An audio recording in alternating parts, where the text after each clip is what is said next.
की गई है। ये क्लास 9th की सब्जेक्ट साइंस से रिलेटेड वर्कशीट है। यहाँ बच्चे अपने नाम लिखें और यहाँ अपने क्लास टीचर का नाम लिखें। तो हमारा चैप्टर चल रहा है टिश्यूज़ और हम इसमें पढ़ रहे थे प्लांट टिश्यू के बारे में। अब तक हम पढ़ चुके हैं मेरिस्टेमेटिक और सिंपल परमानेंट टिश्यू के बारे में। आज हम पढ़ेंगे इसमें एपिडर्मिस के बारे में। एपिडर्मिस का मेन रोल होता है प्रोटेक्शन प्रोवाइड करना प्लांट्स को या प्लांट के टिश्यूज़ को, क्योंकि अब तक हम पढ़ चुके हैं सपोर्ट के बारे में, ज़्यादातर चीज़ों के बारे में, और 3 जो मेन फंक्शंस थे यानी कि ग्रोथ, प्रोटेक्शन और सपोर्ट। उसके बाद में जो हमें पढ़ना है यानी कि मेन जॉब हमें पढ़ना है वो है प्रोटेक्शन के बारे में।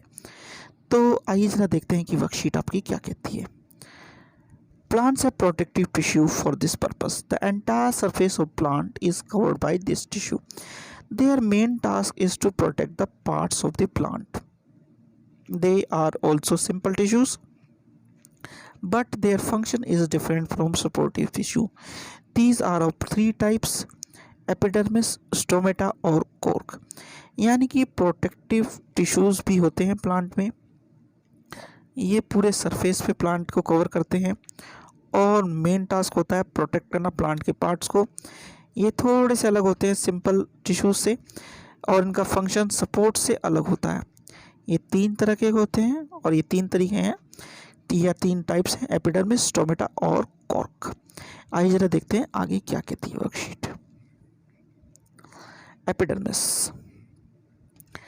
All parts of plants like flower, leaf, stem and outer layer of roots are covered by external layer of cells called epidermis. यानी कि प्लांट का जितना भी पार्ट है, चाहे वो फ्लावर हो, लीव्स हो, स्टेम हो या रूट्स का भी पार्ट हो, आउटर लेयर हो, वो सारी की सारी एपिडर्मिस से कवर होती है। ठीक है बच्चों। दूसरा, most of the cells are usually flat, their outer cell wall is thicker than the inner. तो जो बाहर की सेल वॉल होती है वो थिक होती है इन कंपैरिजन टू इनर। ठीक है बच्चों। Epidermis cells of aerial parts produce a layer known as cuticle on it, which often secrete a waxy water resistant substance called chitin. It is more prominent in aerial parts of desert plant. यानी कि मान लीजिए कोई इस तरह का part है जैसे कि लीव्स है, तो उसमें एक आउटर कवरिंग कई बार बन जाती है, ऊपर की साइड में एक आउटर कवरिंग सी बन जाती है चिकनी सी, जो कि क्या होती है, प्रोटेक्शन प्रोवाइड करती है। कैसे एरियाज़ में? डेजर्ट प्लांट जैसे हैं या वाटर रेसिस्टेंस जहाँ पे ज़रूरी है वहाँ पे। ठीक है बच्चों। अगला है, this provide the protection against loss of water, mechanical injury and invasion by parasitic fungi. यानी कि ये कैसे प्रोवाइड करती है प्रोटेक्शन भी? वाटर लॉस से, मैकेनिकल इंजरी से और इन्वेजन कहीं हो जाए तो पैरासाइटिक फंगी का। ठीक है बच्चों। अगला है, cuticle of epidermis control the transportation. यानी कि क्यूटिकल जो है वो एपिडर्मिस के ट्रांसपोर्टेशन को कंट्रोल करता है। एपिडर्मिस में से ट्रांसपोर्टेशन को कंट्रोल क्या करता है? क्यूटिकल कंट्रोल करता है। यानी कि जो आउटर लेयर होती है वो ये वाली लेयर। ठीक है। फिर है, epidermis cell of the roots absorb water with the help of hair-like extension called root hairs. Root hairs increase the water absorption capacity of roots. तो ये क्या करते हैं? रूट हेयर्स के द्वारा वाटर कैपेसिटी को भी इंक्रीज कर देते हैं। ठीक है बच्चों। चलिए जरा आगे देखते हैं क्या होता है। आगे है stomata. Epidermis layers of leaves have teeny post-like structure are called stomata. यानी कि एपिडर्मिस लेयर के जो टीनी पोर्शन होते हैं ऐसे, यानी लीव्स पे जो टीनी पोर्शन होते हैं वो कहलाते हैं stomata. These pores are surrounded by kidney beans like small cells called guard cells. These cells control the opening and closing of stomata. यानी कि ये जो इस तरह का स्ट्रक्चर जो बन रहा है वो किडनी या बीन शेप्ड होता है और ये कहलाते हैं गार्ड सेल, जो कि ओपनिंग और क्लोजिंग स्टोमेटा की कंट्रोल करते हैं। अगला है, function of stomata is to exchange gases carbon dioxide to oxygen and oxygen to carbon dioxide from the atmosphere. तो इनका मेन काम क्या है? इनका काम है गैसियस एक्सचेंज में क्या करना, हेल्प करना। फिर है they also help in transpiration, यानी कि इन केस वाटर लॉस होना है कुछ तो यानी ट्रांसपिरेशन में भी ये हेल्प करती हैं। फिर है कॉर्क या कैम्बियम, तो ये क्या कहता है कॉर्क और कैम्बियम के बारे में ये देखते हैं। चलिए, as the plants grows older the tissues on the outer layers of roots and stem become hard and convert into cambium।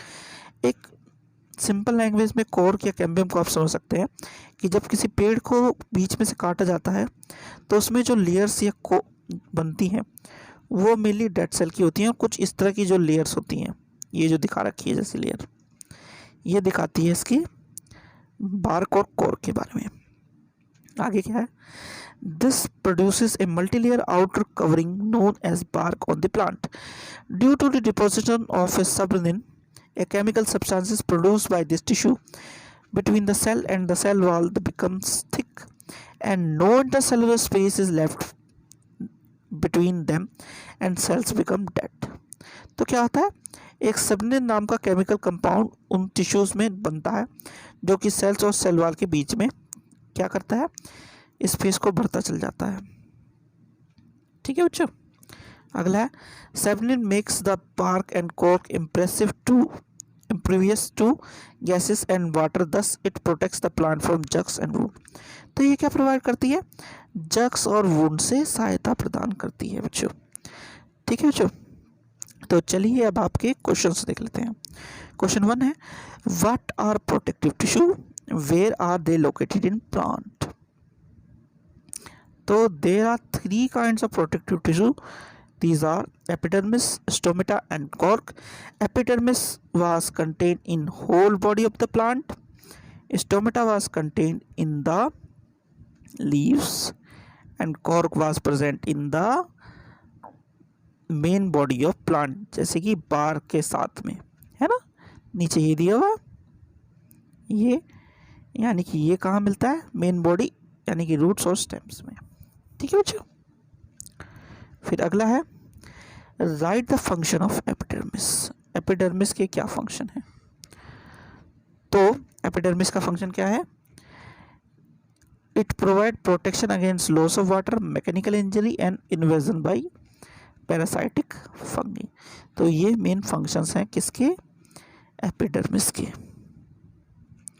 चलिए अगला देखते हैं, where is stomata located in plant, what are the function of stomata. तो stomata was located in the या on the leaves of the plant and its main function was the exchange of gases, that is carbon dioxide to oxygen and oxygen to carbon dioxide from atmosphere. फिर है question number 4, why is cork hard, what benefits do plant get due to this। तो cork was hard due to the deposition of chemical substances called subnin between the cells, the cell wall become thick, ठीक है, and no intercellular space is left between them and the cells become dead। तो cells dead हो जाते हैं और उस वजह से उसमें क्या होता है, ये थिकनेस आ जाती है, हार्डनेस आ जाती है। तो आगे क्या बच रहा है, what benefit do plants get due to this. तो बेनिफिट जो प्लांट को मिलता है वो है कि ये जर्क और वुंड से बचे रहता है, ये प्रोटेक्ट हो जाता है। ठीक है बच्चों, तो ये आपकी वर्कशीट होगी कंप्लीट और वीडियो भी। आशा करता हूँ आपको वीडियो अच्छी लगी होगी। अगर वीडियो अच्छी लगी हो तो चैनल को सब्सक्राइब करें, वीडियो को लाइक करें, शेयर करें। Thank you.